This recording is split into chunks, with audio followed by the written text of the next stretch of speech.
ಅಲ್ಲಿ ಒಂದು ಸಾವಿರಾರು ಜನಕ್ಕೆ ಎಲ್ಲಿ ತಯಾರು ಮಾಡ್ತಾರೆ ಅಲ್ಲಿ ಬಂದ್ ಮಾಡಿ ಅಲ್ಲಿ ಬಂದ್ ಮಾಡಿ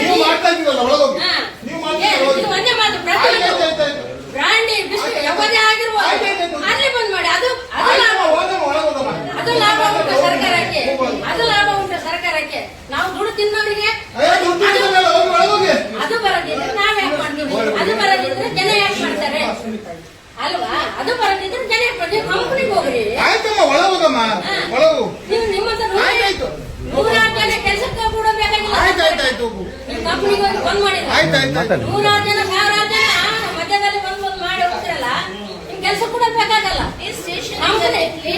ಕಂಪನಿ ಬಂದ್ ಮಾಡಬೇಕು ಕಂಪನಿ ಬಂದ್ ಮಾಡಿದ್ರೆ ಅದ್ಯಾಕೆ ಬರ್ತಾರೆ ಇಲ್ಲಿವರೆಗೂ ಊಟ ಮಾಡ್ಲಿಕ್ಕೆ ಆಗಲಿಲ್ಲ ಎಲ್ಲರಿಗೂ ಆಗ್ತದೆ ನಿಂಬೆಯಿಂದ ಊಟ ಮಾಡ್ಲಿಕ್ಕೆ ರೈತರು ಎಣ್ಣೆ ಹೊಡೆದಿದ್ರೆ ರೈತರು ಬೆಳೆ ಎಣ್ಣೆ ಹೊಡೆದಿದ್ರೆ ಬೆಳೆ ಹೇಗೆ ಬರ್ತದೆ ಹೇಗೆ ಬರ್ತದೆ ನಾವು ಮಾತಾಡಿದ್ರೆ ಸೀದಾ ಮಾತಾಡಿದ್ರೆ ಕಾಣುತ್ತೆ ಇಲ್ಲ ಅರ್ಥ ಆಗುತ್ತೆ ನಾವು ಮಾತಾಡೋದು ನೀವು ಅರ್ಥ ಮಾಡ್ಕೋಬೇಕಲ್ಲ ನೀವು ಅರ್ಥ ಮಾಡಿದ್ದಾರೆ ಅರ್ಥ ಮಾಡ್ಕೋಬೇಕಲ್ಲ 20 ಲಕ್ಷ 30 ಲಕ್ಷ ಸಾಲ ಮಾಡ್ಕೊಂಡು ವ್ಯಾಪಾರ ಮಾಡ್ತಿರ್ತೀವಿ ಮಾಡಬಾರ್ದು ನಮ್ದು ಅಂದ್ರೆ ಆಯ್ತು